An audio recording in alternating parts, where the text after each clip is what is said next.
Welcome back to another RStudio tutorial video. Today we're going to be going over dates and times in R.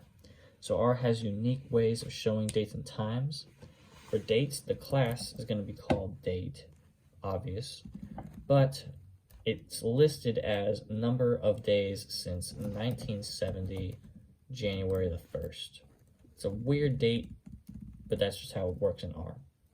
For times, this is a little bit different. There are two classes that you can do time in, and that's the POSIXT, which is like the number of seconds since 1970, January 1st, or POSTIXLT, which shows a list of seconds, minutes, hours, etc.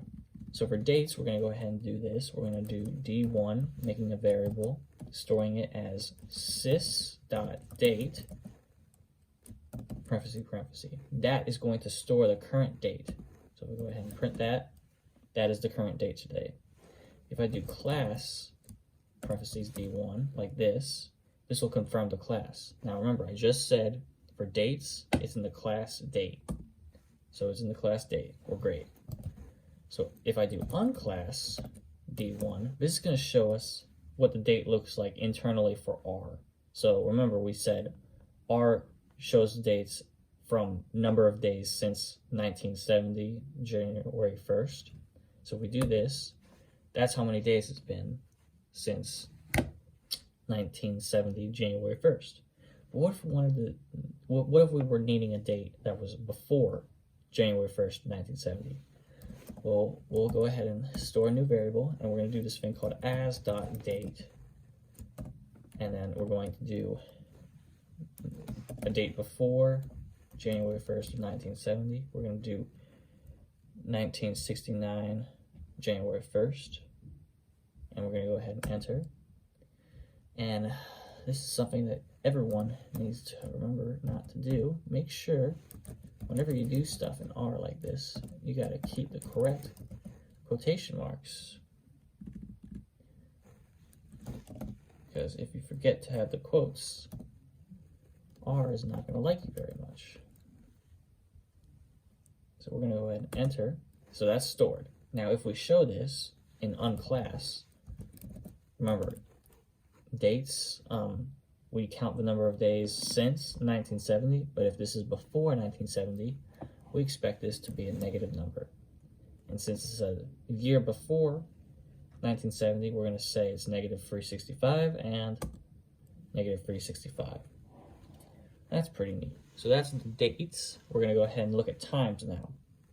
So we're going to go ahead and do T1, making a new variable, and we're going to do sys.time. And you guessed it, this is going to store the current time. So if I do T1 and enter, that is the current date and the current time. Now if we go ahead and do class T1, remember we said earlier there were the two classes. You can see those are the two classes. This first one is the default. And if we unclass this, remember we said the default one showed the number of seconds since 1970. So if we go ahead and do on class T1, that's the number of seconds since 1970, which is pretty wild. But what if we wanted to switch the default and see that list that we were talking about earlier? We can do new variable T2, and we're going to do as.POSIX,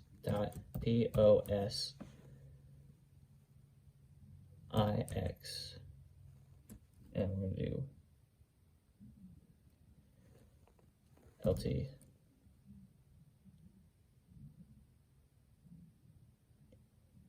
And then we're going to do parentheses sys.time, and then we're going to do another parentheses like this, and we're going to click enter, and it's going to work. It's going to work. Yes, it did work. Awesome. So if we go ahead and just list out T2, you can see it's identical to what it was earlier. Maybe it's a little different because the times are a little off, because, you know, I can't be at the same time. But But if we go ahead and unclass this T2, we get this list that we're talking about with like the days, weekdays, years, months, hours, minutes, seconds, which is kind of neat. But if we go ahead and it's a long list, so we can make that condensed by doing str unclass T2, and we get this nice compact list of this stuff. So now that we know how to look at the dates and the times using R, we can figure some stuff out using that. So if we do week days, and then we do D1, we can use any of these variables we've made, but I'm just using that. It shows the date, like the day of the week. So today is Saturday, which is right. Same thing if we do months, and we can do, let's do T1. April, it is April currently. And then we can also do quarters of the year, and we'll do T2, and you can see Q2, that is the quarter of the year right now.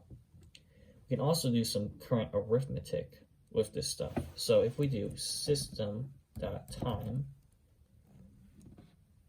and remember, that's the current time as of right now.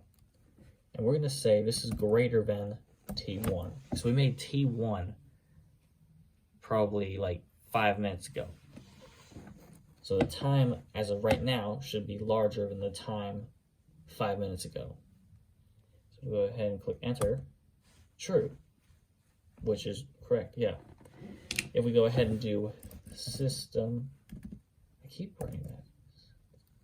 System time, and then we do minus T1 like this, we're going to get the time spent in between this video. So I'm hoping this video is around 5-ish minutes because I don't want to waste too much of your time.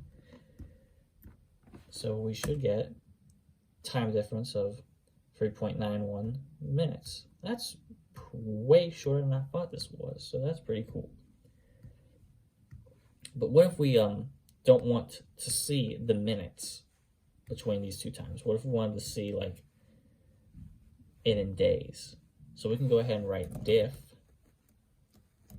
time, then we do system.time, then we're going to do T1, then we're going to do units equal quote days, and we're going to go ahead and enter, and we can see the time difference between when T1 was made and the current time now is 0.00324 days. So that's all I got for you for this video. Hope you guys have a wonderful day and stay healthy.